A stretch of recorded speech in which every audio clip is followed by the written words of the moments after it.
আজকে একটা ঘট ক্যান্ডেল বানাবো।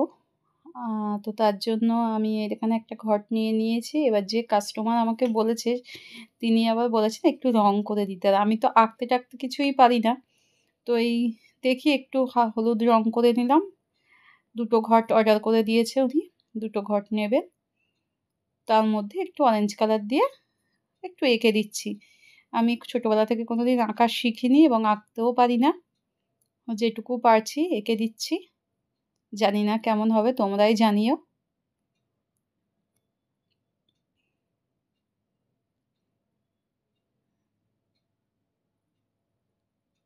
একটু অরেঞ্জ কালার দিয়ে দাগ দাগ দিয়ে নিচ্ছি। এবার একটু সবুজ রংটা দিয়ে একটা ছোট্ট ছোট্ট ফুল মতো বানিয়ে নিয়েছি।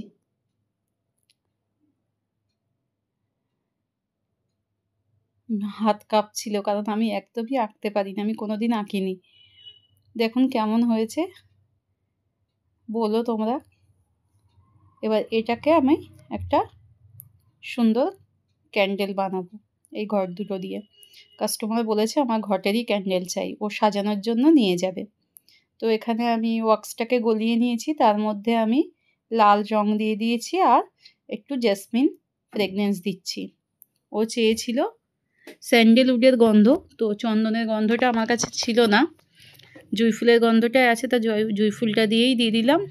আর ও লাল কালার চেয়েছে আর একটা চেয়েছে লাইট পিঙ্ক।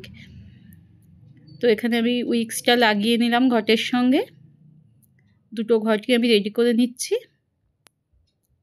আর এখানে একটা ছোট্ট জার ছিল আমার, সেই জারটাকেও রেডি করে নিয়েছি। এবার আমি ওয়াক্সগুলোকে ঢেলে দিচ্ছি ক্যান্ডেল ঘটের মধ্যে দিয়ে একটা আইসক্রিম স্টিক দিয়ে উইক্সটাকে মাঝ বরাবর আটকে নিয়ে সাইডে রেখে দেব জমে যাওয়ার জন্য। একটা ঘট রেডি হয়ে গেছে, এবার আর একটা ঘট। আর ছোট্ট যে জারটা ছিল সেই জারটার মধ্যেও আমি ক্যান্ডেল ঢেলে দিলাম মোমটাকে। এটা একটা ছোট্ট জার ছিল, আমি সেটাকেই পরিষ্কার করে নিয়েছি। দেখুন আমার রেডি হয়ে গেছে ক্যান্ডেল গুলো।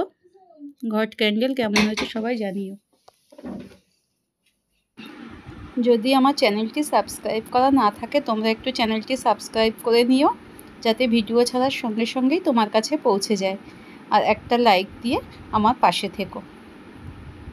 অনেক ধন্যবাদ ভিডিওটি পুরো দেখার জন্য। ভালো থেকো, সুস্থ থেকো।